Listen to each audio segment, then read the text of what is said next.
ओम शांति। आज 5 दिसंबर 2021 के अव्यक्त बाप दादा के अव्यक्त मधुर महावाक्य सुनेंगे।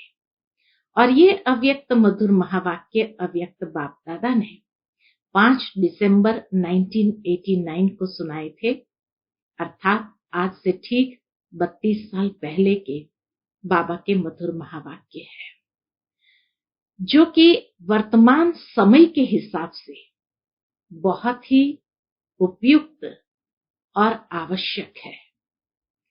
आज की मुरली में बाबा देख रहे हैं हर बच्चे के प्रसन्नता के स्वरूप को, और देख रहे हैं कि बच्चे कितनी प्रसन्नता में सदा रहते हैं। लेकिन बाबा ने क्या देखा?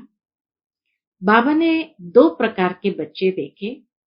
एक है जो अल्पकाल की प्रसन्नता वाले, और दूसरे थे जो सदा काल की संपन्नता की प्रसन्नता वाले।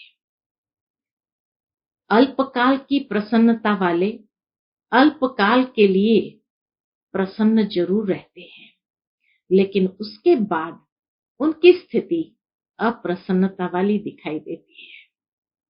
लेकिन जो सदाकाल की संपन्नता की प्रसन्नता वाले थे, उसको बाबा ने कहा वो रूहानी प्रसन्नता वाले। और जो रूहानी प्रसन्नता में सदा रहते हैं, वो स्वयं तो प्रसन्न रहते ही है, लेकिन साथ साथ अपने वाइब्रेशंस के द्वारा दूसरों को भी प्रसन्नता का अनुभव कराते हैं। इतना ही नहीं, लेकिन बाबा ने कहा जैसे कोई शीतल छांव के नीचे हो, ठीक इसी तरह सदाकाल की प्रसन्नता वाले के संपर्क में जो भी आत्माएं आती है, वह भी जैसे शांति और शक्ति का अनुभव करते हैं।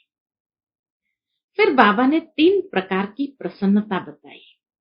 एक है स्वयं से प्रसन्न, दूसरा है दूसरों से प्रसन्न, और तीसरा है सेवा से प्रसन्न। बाबा ने कहा जहां ये तीनों प्रकार की प्रसन्नता हो, वहां जरूर बाप भी उस आत्मा से प्रसन्न रहते हैं। और जहां बाप प्रसन्न हो जाते तो सदा सफलता का अनुभव हर क्षण वह आत्मा करने लगती है। लेकिन बाबा ने ये देखा कि जब भगवान हर प्रकार की सर्व शक्तियां, सर्व गुण, सर्व खजाने एक समान देते हैं, फिर अप्रसन्न होने का कारण क्या?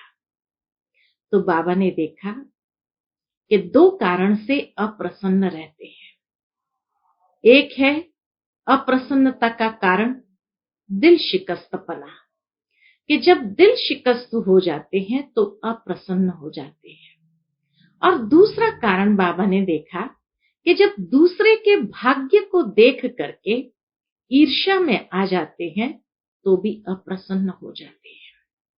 तो इसीलिए बाबा कहे संगम युग में ये हर आत्मा को विशेषता रूपी वरदान प्राप्त है। प्रसन्नता का आधार है कि बाबा के द्वारा संगम युग पर हर किसी को कोई न कोई विशेषता का वरदान अवश्य मिला है। इसीलिए बाबा कहे दिल शिकस्त होने की आवश्यकता नहीं, या दूसरे के पाठ को या भाग्य को देखकर ईर्ष्या में आने की भी जरूरत नहीं, लेकिन अपनी विशेषता को यथार्थ रीति सेवा में यूज करते हैं, उतने ही वो वृद्धि को प्राप्त होने लगती है। और जैसे वृद्धि को प्राप्त होती है तो एक विशेषता अनेक विशेषताओं को जैसे कि आकर्षित करती है। इसी से जीवन के अंदर विशेषताओं से संपन्न होने लगते हैं। तो बाबा कहे जब ऐसे विशेषताओं से संपन्न होने लगते हैं तो नेचुरल है कि वह आत्मा अनेक आत्माओं के साथ भी प्रसन्न रहती है, सेवा से भी प्रसन्न रहती है, और स्वयं से भी सदा प्रसन्न रहती है। तो सदा प्रसन्न रहने की यही विधि बाबा ने आज मुरली में बताई है। सुनते हैं बाबा के मधुर महावाक्य। ओम शांति। आज के मुरली का विषय है सदा प्रसन्न कैसे रहे। आज बाप दादा चारों ओर के बच्चों को देख रहे थे। क्या देखा? हर एक बच्चा स्वयं हर समय कितना प्रसन्न रहता है। ये बाबा देख रहे थे कि हर एक बच्चा स्वयं हर समय कितना प्रसन्न रहता है, साथ साथ दूसरों को स्वयं द्वारा कितना प्रसन्न करते हैं। एक तो कितना प्रसन्न रहता है और दूसरों को कितना प्रसन्न करते हैं। ये दो चीज बाबा देख रहे थे। क्यों?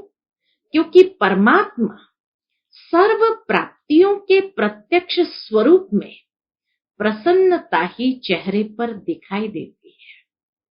सचमुच में अगर मुझे परमात्मा द्वारा सर्व प्राप्तियां हुई है तो उसका प्रत्यक्ष स्वरूप क्या होगा? उसका प्रत्यक्ष स्वरूप प्रसन्नता चेहरे पर जरूर दिखाई देती है। फिर बाबा कहे प्रसन्नता ब्राह्मण जीवन का विशेष आधार है। दो प्रकार की प्रसन्नता बाबा बताते हैं कि जब प्रसन्नता ब्राह्मण जीवन का आधार है तो फिर कौन सी प्रसन्नता होनी चाहिए? अल्पकाल की प्रसन्नता और सदा काल की संपन्नता की प्रसन्नता। इसमें रात दिन का अंतर है। प्रसन्नता ही ब्राह्मण जीवन का आधार है, लेकिन एक है अल्पकाल की प्रसन्नता और दूसरी है सदा काल की संपन्नता की प्रसन्नता। उसमें रात दिन का अंतर है। सबसे पहले बाबा ने बताया अल्पकाल की प्रसन्नता। अल्पकाल के प्राप्ति वाले के चेहरे पर थोड़े समय के लिए दिखाई जरूर देती है। अल्पकाल की प्रसन्नता थोड़े समय के लिए चेहरे पर जरूर दिखाई देती है, लेकिन रूहानी प्रसन्नता जो सदा काल की संपन्नता की प्रसन्नता है, उसको बाबा ने कहा रूहानी प्रसन्नता। रूहानी प्रसन्नता स्वयं को तो प्रसन्न करती ही है, परंतु रूहानी प्रसन्नता के वाइब्रेशंस अन्य आत्माओं तक भी पहुंचते हैं। अन्य आत्माएं भी शांति और शक्ति की अनुभूति करती है।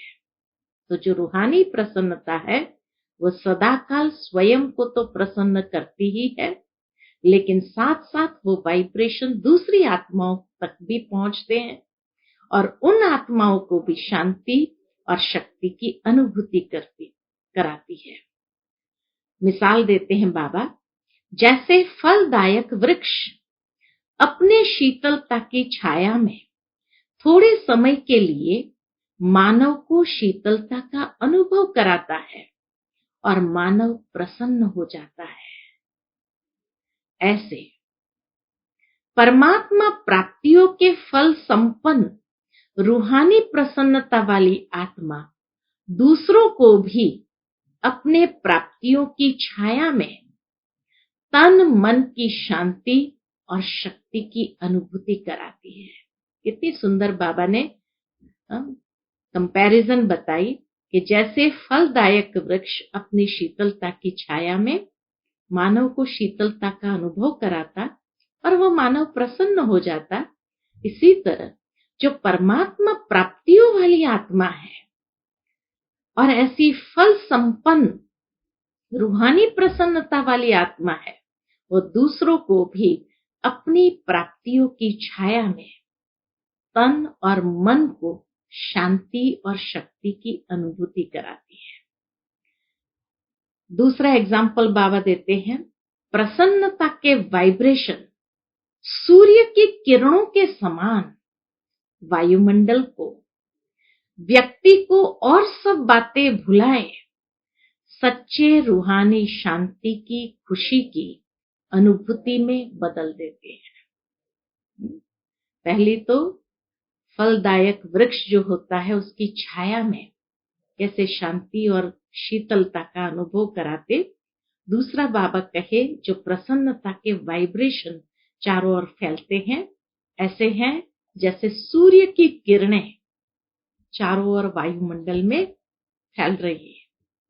तो बाबा कहे कि जैसे दूसरा है कि वो प्रसन्नता के वाइब्रेशन सूर्य की किरणों की तरह चारों ओर वायुमंडल में फैलते हैं, और उससे क्या होता है, व्यक्ति को और सब बातें भुलाए सच्चे रूहानी शांति की, खुशी की अनुभूति में बदल देते हैं। जो दूसरे इंसान भी उदास है, दिल शिकस्त है, तो उनकी वो सब बातें भी भुलाई देते हैं। ऐसे वो पावरफुल किरणों के समान वाइब्रेशन होते हैं सूर्य की तरह, जो उनको रूहानी शांति की, खुशी की अनुभूति में बदल देते हैं। तो दोनों ही एग्जाम्पल बाबा ने बहुत सुंदर बताए। वर्तमान समय की अज्ञानी आत्माएं अपने जीवन में बहुत खर्चा करके भी प्रसन्नता में रहना चाहती है, सदा खुश रहना चाहती है। आप लोगों ने क्या खर्चा किया, पूछते हैं बाबा, कि दुनिया के अंदर अज्ञानी आत्मा सदा खुश रहने के लिए, प्रसन्न रहने के लिए कितना खर्चा करते हैं। आप लोगों ने क्या खर्चा किया, बिना पैसा खर्च करते भी सदा प्रसन्न रहते हो ना, व औरों की मदद से प्रसन्न रहते हो। पूछते हैं बाबा, क्या हाल है आपका, क्या बिना खर्चा किए आप सदा प्रसन्न रहते हो या औरों की मदद से प्रसन्न रहते हो। बाप दादा बच्चों का चार्ट चेक कर रहे थे, तो क्या देखा, एक है सदा प्रसन्न रहने वाले और दूसरे हैं प्रसन्न रहने वाले। सदा शब्द नहीं, सदा नहीं, एक है सदा प्रसन्न रहने वाले, कैसी भी हालत हो, कोई भी स्थिति परिस्थिति हो, लेकिन सदा प्रसन्न रहने वाले, और दूसरे हैं सिर्फ प्रसन्न रहने वाले, सदा शब्द नहीं। प्रसन्नता भी 3 प्रकार की देखी। बाबा ने जो चार्ट चेक किया उसमें 3 प्रकार की प्रसन्नता देखी सदा काल में भी।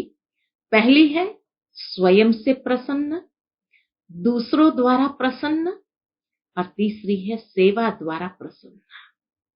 तो एक स्वयं से प्रसन्न, दूसरों से प्रसन्न और सेवा द्वारा प्रसन्न। अगर तीनों में प्रसन्न है तो बाप दादा को स्वतः ही प्रसन्न किया है। कितनी सुंदर बात और गहरी बात।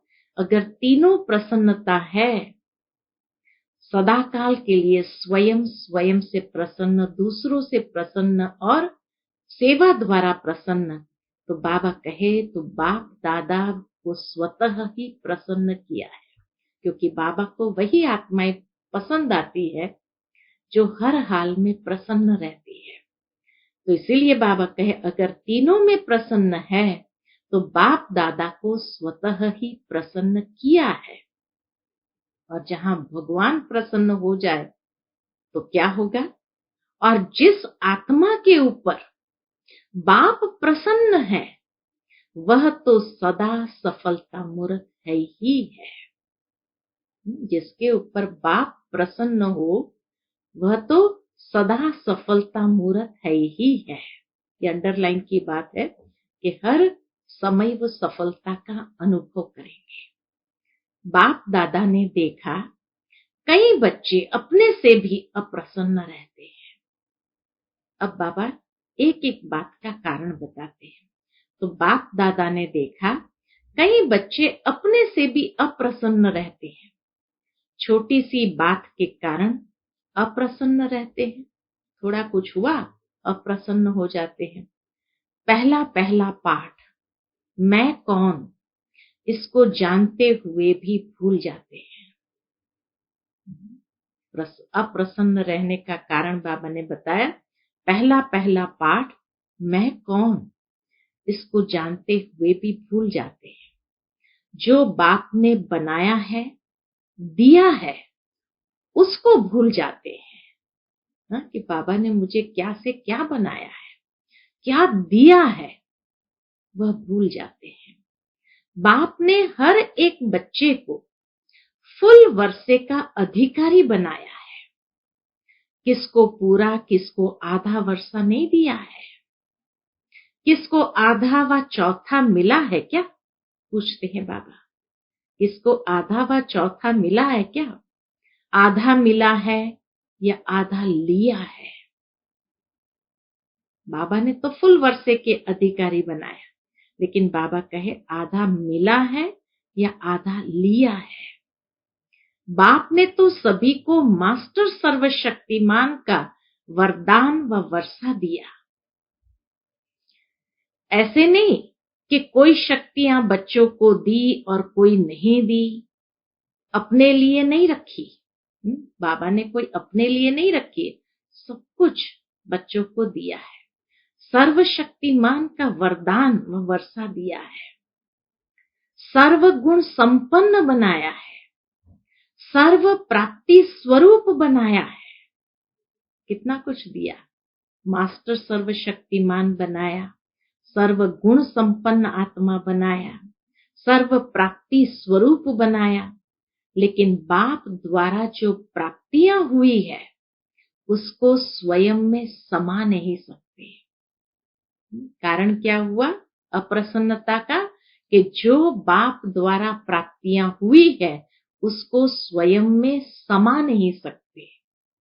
अर्थात आधा ही लिया कहेंगे, पूरा तो लिया नहीं, अपने में समाया नहीं, तो बह गया, चला गया।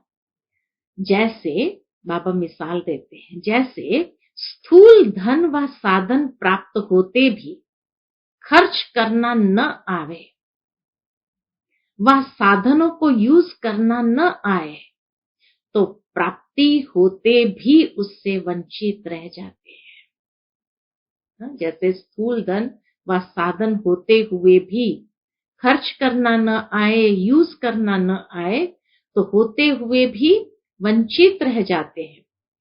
ऐसे सब प्राप्तियां व खजाने सबके पास है, लेकिन कार्य में लगाने की विधि नहीं आती है और समय पर यूज करना नहीं आता है। फिर कहते हैं मैं समझती थी यह करना चाहिए, यह नहीं करना चाहिए, लेकिन उस समय भूल गया। तो है सबके पास, लेकिन उसको बाबा कहे यूज करना नहीं आता है। अभी समझती हूं कि ऐसा नहीं होना चाहिए। रियलाइजेशन भी होता है कि अभी समझती हूं कि ऐसा नहीं होना चाहिए।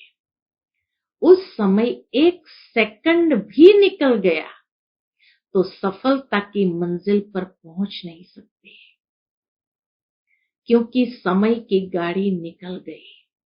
बहुत गहरी बात यहां बाबा ने समझाई है कि अगर माना कि ऐसे ही यूज नहीं किया और भूल गए,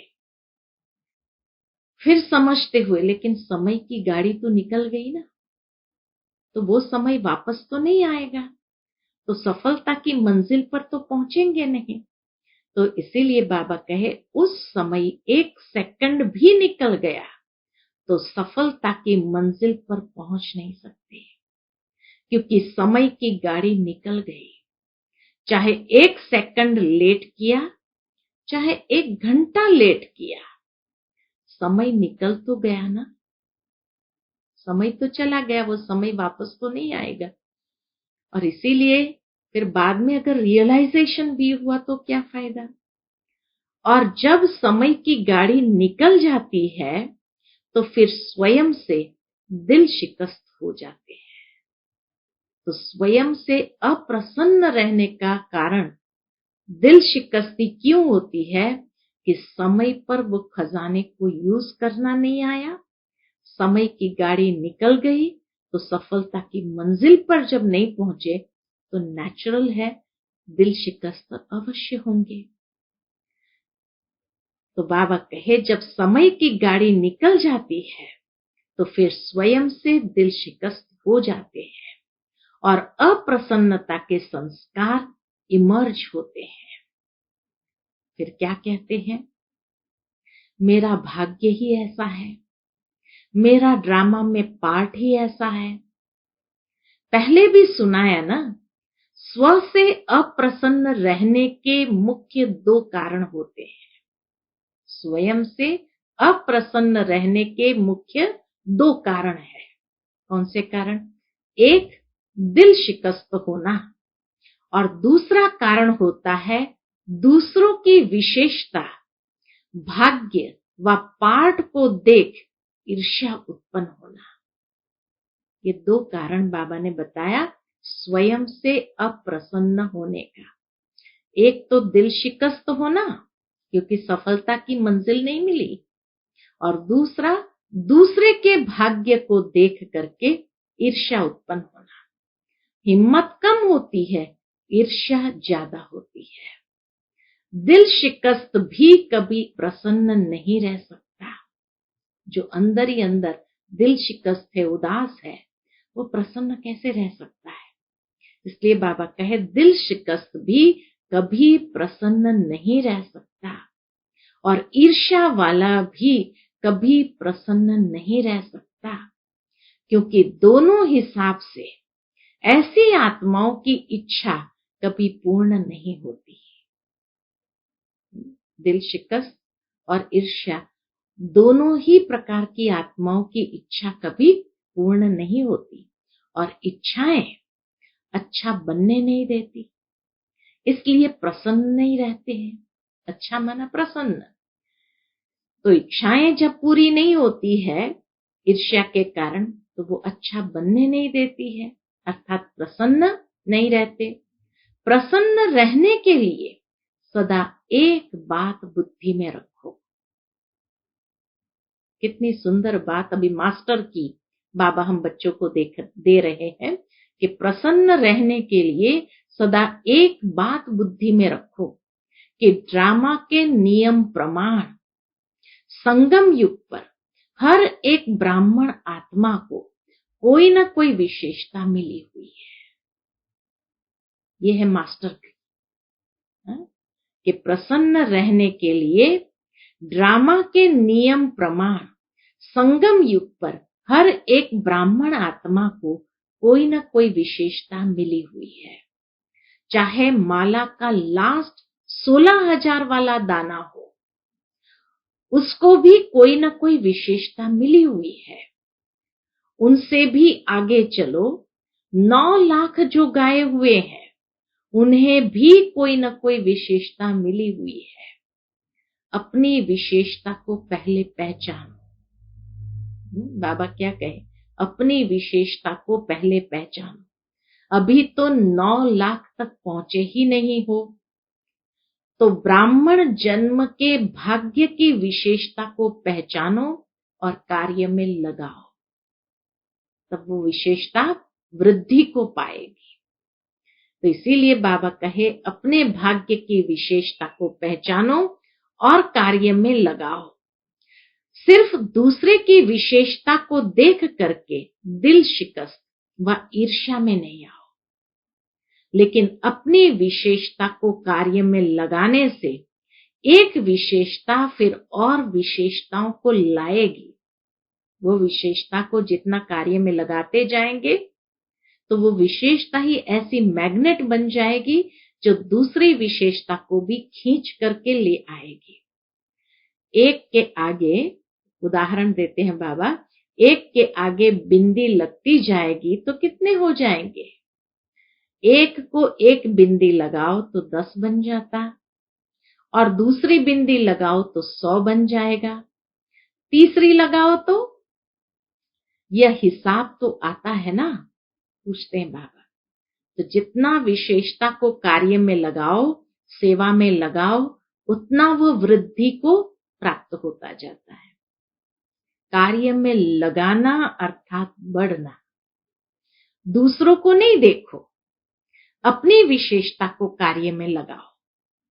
जैसे देखो, बाप दादा सदा भोली भंडारी, भोली दादी थी यज्ञ के अंदर, जो सारा भंडारा बाबा का संभालती थी। तो बाप दादा सदा भोली भंडारी यानी भोली दादी का मिसाल देता है। महारथियों का नाम कभी आएगा लेकिन इनका नाम आता है। सभी दादियों में भोली दादी का नाम भी जरूर आता है।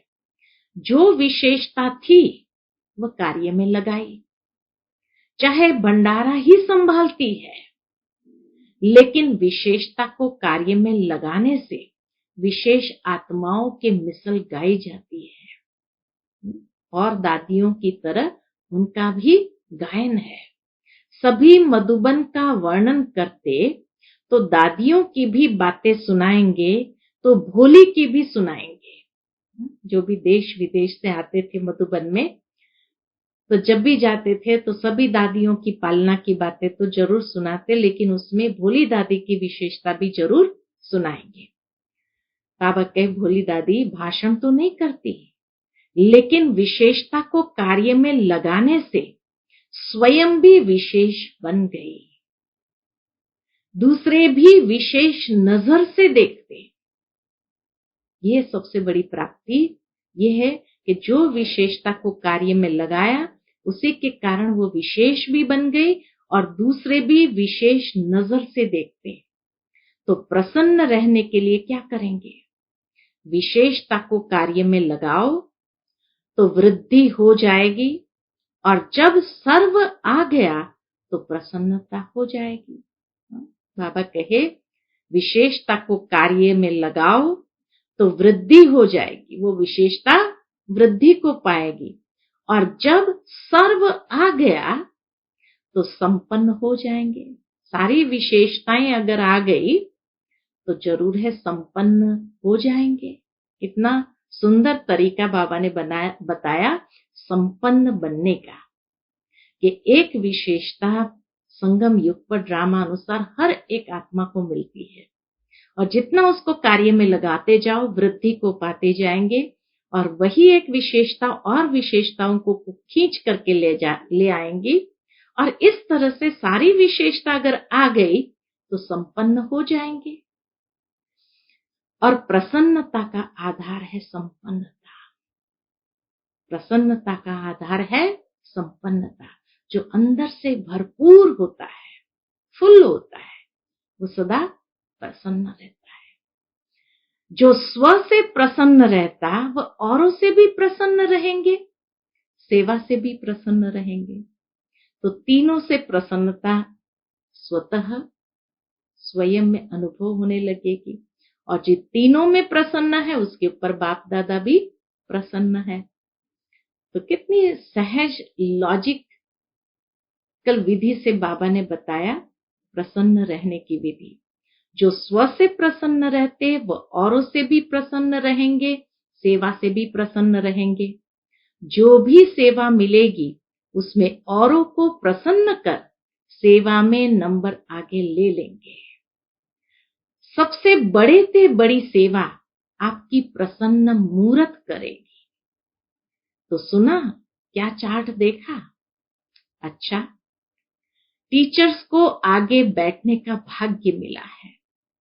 बाबा के सन्मुख सभी टीचर्स बैठी थी, तो बाबा कहे टीचर्स को आगे बैठने का भाग्य मिला है, क्योंकि पंडा बनकर आती है तो मेहनत बहुत करती है। क्या मेहनत करती है? बाबा तो देखता है ऊपर से। क्या मेहनत करती है? एक को सुखधाम से बुलाएंगी और दूसरे को विशाल भवन से बुलाएंगी। तो कभी सुखधाम दौड़ेगी, कभी विशाल भवन दौड़ेगी। मधुबन में एक्सरसाइज अच्छी हो जाती है। सेंटर पर तो पैदल करती नहीं है। बाबा कितना रमणीक रीति से सुनाते भी हैं कि सेंटर पर तो पैदल करती नहीं है, सेंटर तो छोटा होता है, उसी में ही घूमते रहते हैं। जब शुरू में सेवा आरंभ की तो पैदल जाती थी ना, दादियां तो सब पैदल जाती थी, कहां कहां जाती थी। आपकी बड़ी दादियां भी पैदल जाती थी। सामान का थैला हाथ में उठाया और पैदल चली। दादियों के लिए बताते कि बाबा कहते थे बच्ची जाओ दिल्ली। अब दिल्ली कहाँ जाना है, किसके पास जाना है, ये तो बाबा बताते नहीं थे। थैला उठाया, दादियां चली। इस तरह से गंगे दादी, मनोहर दादी जमुना के कंठे पर बैठ करके ज्ञान सुनाती थी, और मंदिर में या कहीं पर सो जाती थी अपना थैला लेकर के। कैसा कैसा त्याग किया है उन्होंने। तो बाबा कहे आपकी बड़ी दादियां भी पैदल जाती थी, सामान का थैला हाथ में उठाया और पैदल चली। आजकल तो आप सब बने बनाए पर आए हो, तो लकी हो ना, बने बनाए सेंटर मिल गए हैं, अपने मकान हो गए हैं। पहले तो जमुना घाट पर रही थी दादियां, जमुना घाट पर रही थी। एक ही कमरा, रात को सोने का, दिन को सेवा का होता था। लेकिन खुशी खुशी से जो त्याग किया, उसी के भाग्य का फल अभी खा रही है। आप फल खाने के टाइम पर आई हो। उन्हों त्याग और हमें भाग्य मिला। आप फल खाने के टाइम पर आई हो। बोया इन्होंने, खा आप रही हो। फल खाना तो बहुत सहज है ना। अब ऐसे फल स्वरूप क्वालिटी निकालो।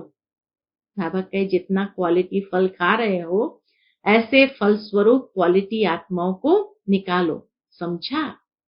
क्वांटिटी, संख्या तो है ही, और यह भी चाहिए। 9 लाख तक जाना है तो क्वांटिटी और क्वालिटी दोनों चाहिए।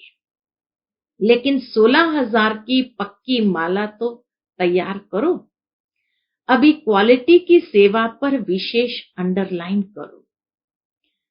हर ग्रुप में टीचर्स भी आती, कुमारियां भी आती है, लेकिन निकलती नहीं है।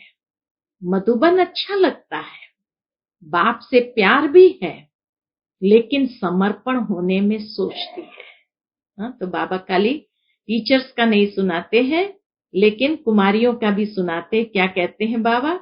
हर ग्रुप में टीचर्स भी आती, कुमारियां भी आती है, लेकिन निकलती नहीं है। मधुबन अच्छा लगता है, बाप से प्यार भी है, लेकिन समर्पण होने में सोचती है। जो स्वयं ऑफर करता है वह निर्विघ्न चलता है। अब यहाँ एक गुह्य रहस्य बाबा ने बताया।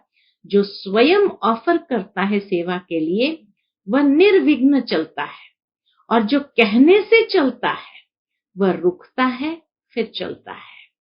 वह बार बार आपको ही कहेंगे, हमने तो पहले ही कहा था सरेंडर नहीं होना चाहिए। कोई कोई सोचती है इससे तो बाहर रहकर सेवा करे तो अच्छा है, लेकिन बाहर रहकर सेवा करना और त्याग करके सेवा करना, इसमें अंतर जरूर है। जो समर्पण के महत्व को जानते हैं, वह सदा ही अपने को कई बातों से किनारा हो आराम से आ गए हैं, कई मेहनत से छूट गए। तो टीचर्स अपने महत्व को अच्छी रीति जानते हो ना। इसलिए बाबा कहे जो समर्पण होता है वह कई बातों से स्वतः छूट गए, अनेक प्रकार की मेहनत से छूट गए। तो टीचर्स अपने महत्व को अच्छी रीति जानते हो ना। नौकरी और यह सेवा, दोनों काम करने वाले अच्छे व एक काम करने वाले अच्छे, उन्हों को फिर भी डबल पार्ट बजाना पड़ता है। प्रवृत्ति वालों को, गृहस्थियों को तो डबल पार्ट बजाना पड़ता है। भल निर्बंधन है, फिर भी डबल पार्ट तो है ना। आपका तो एक ही पार्ट है, प्रवृत्ति वालों को 3 पार्ट बजाना पड़ता है। एक पढ़ाई का, दूसरा सेवा का, और साथ साथ प्रवृत्ति को पालने का। आप तो सब बातों से छूट गई, है ना। बाबा कहे आप तो सब बातों से छूट गई, तो अपने महत्व को जरूर समझना है। अच्छा, सर्व सदा प्रसन्नता की विशेषता संपन्न श्रेष्ठ आत्माएं, सदा अपनी विशेषता को पहचान कार्य में लगाने वाली सेंसिबल और एसेंसफुल आत्माओं को, सदा प्रसन्न रहने वाले, प्रसन्न करने की श्रेष्ठता वाली महान आत्माओं को बाप दादा का याद प्यार और नमस्ते। हम सब रूहानी बच्चों की रूहानी माता पिता बाप दादा को याद प्यार, गुड मॉर्निंग और नमस्ते। नमस्ते, शुक्रिया बाबा, शुक्रिया। फिर बाबा के सामने आगरा और राजस्थान जोन के भाई बहने बैठे थे। उनसे बाबा की अव्यक्त मुलाकात। सदा अपने को अकाल तख्त नशीन श्रेष्ठ आत्मा समझते हो। आत्मा अकाल है तो उसका तख्त भी अकाल तख्त हो गया ना। इस तख्त पर बैठकर आत्मा कितना कार्य करती है। तख्त नशीन आत्मा हूं। इस स्मृति से स्वराज्य की स्मृति स्वतः आती है। जब मैं आत्मा अकाल तख्त पर बैठी हूं, ये स्मृति में रहे तो क्या याद रहेगा? मैं स्वराज्य अधिकारी आत्मा हूं। तो तख्त नशीन आत्मा हूं, इस स्मृति से स्वराज्य की स्मृति स्वतः आती है। राजा भी जब तख्त पर बैठता है तो राजाई नशा, राजाई खुशी स्वतः होती है।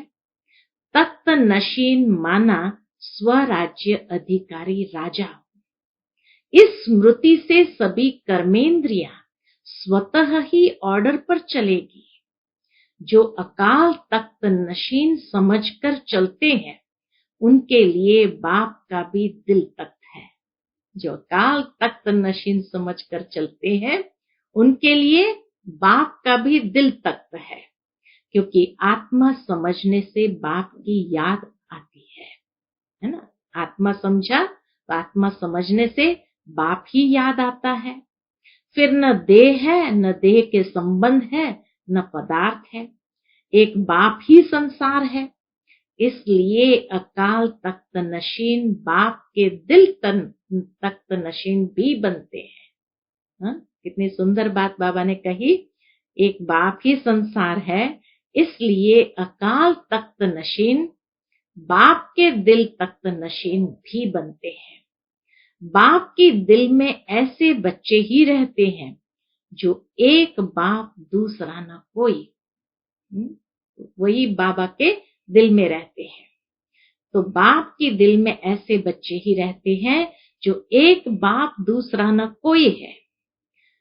तो डबल तख्त हो गया। जो सिकिलदे बच्चे होते हैं, प्यारे होते हैं, उन्हें सदा गोदी में बिठाएंगे, ऊपर बिठाएंगे, नीचे नहीं। तो बाप भी कहते हैं तख्त पर बैठो, नीचे नहीं आओ। जिसको तख्त मिलता है वो दूसरी जगह बैठेगा क्या? तो अकाल तख्त व दिल तख्त को भूल देह की धरनी में, मिट्टी में नहीं जाओ। बाबा क्या कहते? तो अकाल तख्त व दिल तख्त को भूल देह की धरनी में, मिट्टी में नहीं आओ। देह को मिट्टी कहते हैं ना। मिट्टी मिट्टी में मिल जाएगी ऐसे कहते हैं ना। तो देह में आना अर्थात मिट्टी में आना।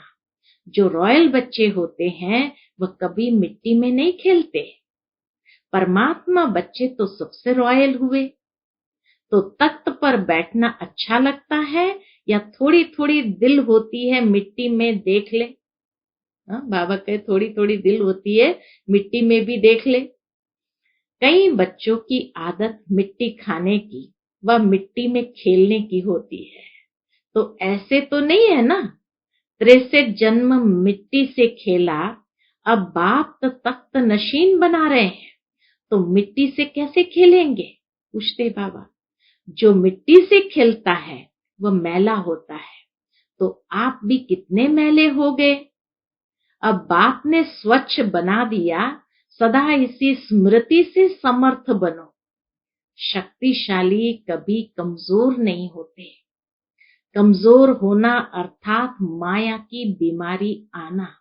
कमजोर होना अर्थात माया की बीमारी आना। अभी तो सदा तंदुरुस्त हो गए, आत्मा शक्तिशाली हो गई। शरीर का हिसाब किताब अलग चीज है, लेकिन मन शक्तिशाली हो गया ना। शरीर कमजोर है, चलता नहीं है, वह तो अंतिम है, अंतिम शरीर है, वह तो होगा ही। लेकिन आत्मा पावरफुल हो, शरीर के साथ आत्मा कमजोर न हो। तो सदा याद रखना कि डबल तख्त नशीन सो डबल ताजधारी बनने वाले हैं। अच्छा, सभी संतुष्ट हो ना। संतुष्ट अर्थात प्रसन्न। सदा प्रसन्न रहते हो या कभी कभी रहते हो? कभी अप्रसन्न कभी प्रसन्न, ऐसे तो नहीं। कभी किसी बात से अप्रसन्न तो नहीं होते हो? आज यह कर लिया, आज यह हो गया, कल वह हो गया, ऐसे पत्र तो नहीं लिखते हो? सदा प्रसन्न चित्त रहने वाले अपने रूहानी वाइब्रेशन से औरों को भी प्रसन्न करते हैं। ऐसे नहीं मैं तो प्रसन्न रहता ही हूं, लेकिन प्रसन्नता की शक्ति फैलेगी जरूर। तो और किसको भी प्रसन्न कर सको, बाबा कहे तो और किसको भी प्रसन्न कर सको, ऐसे हो या अपने तक ही प्रसन्न ठीक हो। औरों को भी प्रसन्न करना है या खुद तक ही प्रसन्नता रहे, ऐसे ही ठीक समझते हो? दूसरों को भी करेंगे, फिर तो अभी कोई पत्र नहीं आएगा। अगर कोई अप्रसन्नता का पत्र आए तो वापस उसको ही भेज देना। बाबा कहे वापस उसको ही भेजे ना। ये टाइम और यह तारीख याद रखना। हाँ, यह पत्र लिखो, ओके हूं और सब मेरे से भी ओके है। यह 2 लाइन लिखो बस, मैं भी ओके और दूसरे भी मेरे से ओके हैं। इतना खर्च क्यों करते हो? यह तो 2 लाइन कार्ड पर ही आ सकती है और बार बार भी नहीं लिखो। कई तो रोज कार्ड भेज देते हैं, रोज नहीं भेजना। मास में 2 बार 15 दिन में 1 ओके का कार्ड लिखो और कथाएं नहीं लिखना। राम कथाएं नहीं लिखना। अपनी प्रसन्नता से औरों को भी प्रसन्न बनाना। अच्छा, आज का बाप दादा का अमूल्य वरदान है, समाने और सामना करने की शक्ति द्वारा सेवा में सफलता प्राप्त करने वाले रूहानी सेवाधारी भव। समाने और सामना करने की शक्ति द्वारा सेवा में सफलता प्राप्त करने वाले रूहानी सेवाधारी भव। रूहानी सेवाधारी को सेवा के सिवाय कुछ भी सूझता नहीं। वे मनसा वाचा कर्मणा सर्विस से 1 सेकंड भी रेस्ट नहीं लेते, इसलिए बेस्ट बन जाते हैं। वे सेवाओं में सफलता प्राप्त करने के लिए सदा यही स्लोगन याद रखते कि समाना और सामना करना, यही हमारा निशाना है। वे अपने पुराने संस्कारों को समाते हैं और सामना माया से करते हैं, न कि दैवी परिवार से। ऐसे बच्चे जो नॉलेजफुल के साथ साथ पावरफुल भी है, उन्हें ही कहा जाता है रूहानी सेवाधारी। आज का स्लोगन है, छोटी बात को बड़ा नहीं करो, वातावरण को शक्तिशाली बनाओ। छोटी बात को बड़ा नहीं करो, वातावरण को शक्तिशाली बनाओ। अच्छा, ओम शांति।